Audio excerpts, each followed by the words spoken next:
Sonic Frontiers promises to be bigger, better, and even a brand new experience for fans of Sonic's past games.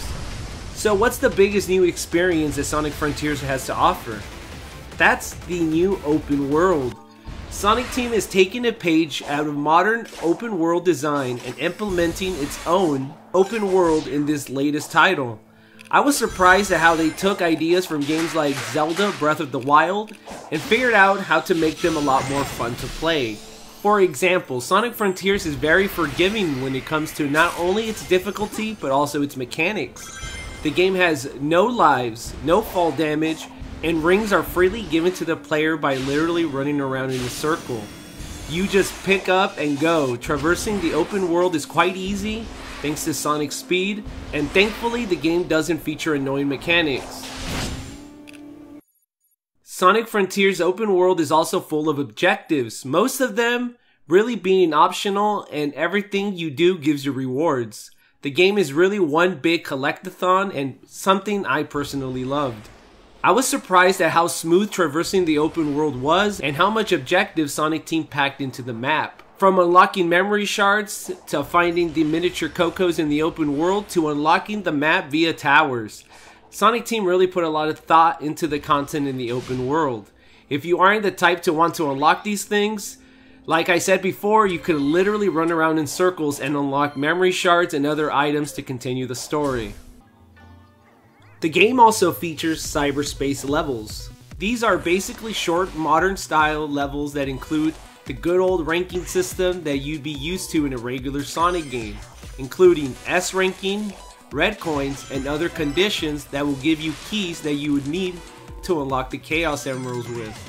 Sonic Team lately has been getting a lot of slack from the fanbase for reusing old level assets, and these cyber stages sadly continue the trend with Sonic Team, with Sonic Team reusing Sonic Generation type stages like Chemical Plant Zone, Green Hill Zone, and more. This to me is a big letdown, as it's a bit jarring having photorealistic open world and then playing classic style levels with a different set of controls. Cyberspace levels try to use different modern Sonic playstyles, including 2D stage design, 3D stages, and a few surprises I'll let you see for yourself. Personally, I thought that the 3D modern Sonic stages were executed the best. Well, for some reason, Sonic Team still hasn't figured out quite how to make 2D Sonic stages feel right. There is a weird rubber band slow down feeling which feels strange and something fans have complained about since Sonic Forces. Well, the issue is still here.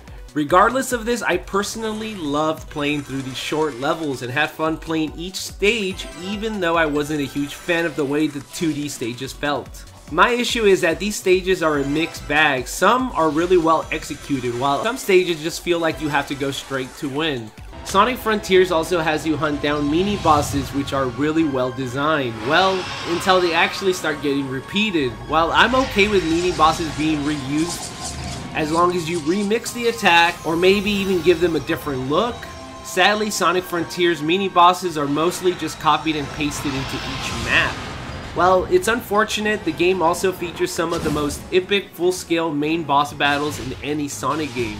I will say, overall, the bosses in Sonic Frontiers are better than most modern Sonic games released in the last 10 years. Just wish they had a few more of them. Sonic games have never been known for having deep set of character moves. The classic games literally all control with a directional pad and one button. Sonic Frontiers has added quite a bit of new moves that are mostly unlocked by collecting skill shards throughout the game. While I'm surprised there's even an unlockable skill tree, it's a rather short skill tree, and its unlockables aren't going to dramatically change the game, outside of making combat easier. Most of the additional moves are things you start off with, like parry, which has you click the shoulder buttons on the controller to deflect moves or stun opponents. But unlike parrying systems in action games like Bayonetta, you don't actually have to time to parry, since all you have to do is hold the shoulder buttons and it will parry the enemy's moves, which kinda takes the fun out of parrying. Parrying in action games is supposed to be a risk and reward scenario, while in Sonic Frontiers, it's basically a forced mechanic to beat bosses. It's not an optional move to deal more damage. The biggest addition to the moveset is the Salute, which is a mechanic used to basically solve every open world puzzle or objective. Basically, press the triangle button and Sonic will leave a blue trail behind. When you connect it into a circle, it would either attack the bad guys within the circle or uncover the switch or button that was hidden. While it's a simple solution, I wish there was different and more creative ways to unlock some of these hidden items that aren't always used the side loop. Sonic Frontiers also brings back Big the Cat and his fishing game. This alone should make the game perfect, considering Big the Cat is the greatest Sonic character ever made, and his inclusion elevates the game. Collecting the Big the Cat's fishing coins in the open world will allow you to rent a fishing rod from the Big T Cat himself. The fishing minigame is really more like a QTE loot box, since all you have to do is cast the bait, press the action button when you get a hit on the bait, and then complete the QTE to get your item. You can also trade your Froggy tokens that you get while fishing to get memory shards, keys, gears, and other items that you could continue the main story with. Big the Cat's fishing is also the only way to get Eggman's audio logs, which has a lot of cool backstory to the game and also has a lot of cool Easter eggs for fans of the series. I 100% recommend you guys unlock these. Outside of this, it's annoying that Sonic Frontiers makes you find and unlock the Big the Cat fishing spots to actually unlock fast travel. While I enjoy the open world Sonic Frontiers has to offer, have to admit I got a bit worn out when it came to the last island before the ending of the game. Each island does a good enough job switching things up to make things interesting, including location, some of the level design, and interaction with the characters. But when it comes to the last map, Sonic Team reused a lot of assets that just did not capture the same freshness that the other islands did. But at the same time, Sonic Frontiers is the longest modern Sonic game released in the last 15 years, which is giving you over 25 hours of gameplay, and that's without 100%ing the whole game. Graphically, Sonic Frontiers is a mixed bag. When it comes to its open world, there are some areas in the game that are gorgeous, with fantastic art style, and then there are parts of the game that just seem a few generations behind. For example, the game has the worst rain effects I've ever seen in a current or even last generation video game. It's weird that the first game's opening cutscene is literally this. There is also the fact that cyber stages seem to be reusing assets from Sonic Generations games that came out over a decade ago.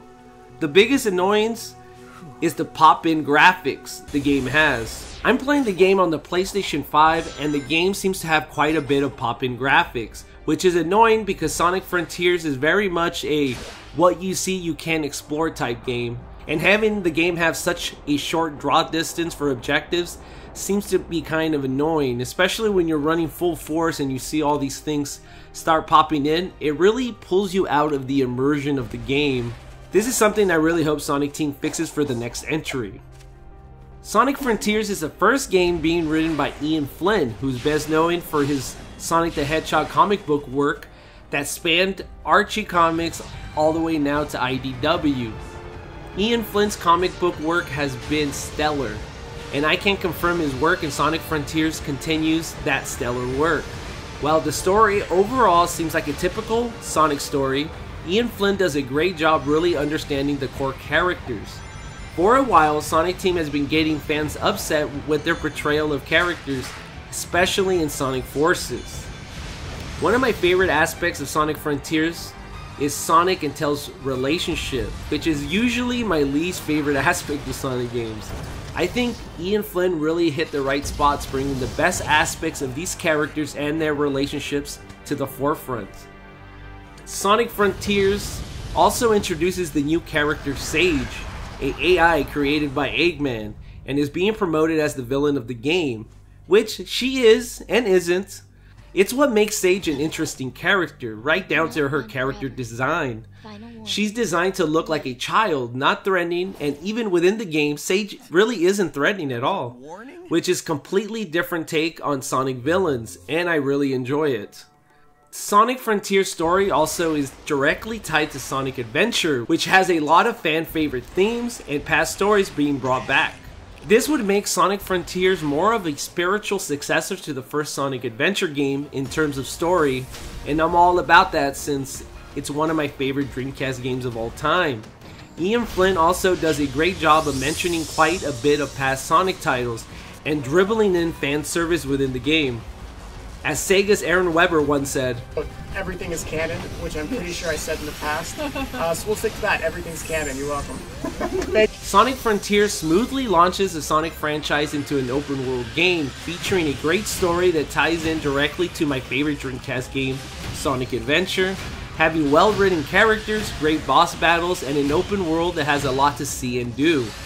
While the game has a lot of shining moments, it also has its drawbacks, like bad graphical pop-ins, lazy put together cyber stages, and an open world that could get repetitive towards the end. Regardless of all this, Sonic Frontiers is taking the Sonic franchise in a positive direction. I'm very excited to see all Sonic fans enjoy this game, and hopefully the Sonic team builds on this game to build the perfect open world title. This is why SEGAbits is giving Sonic Frontiers a B+.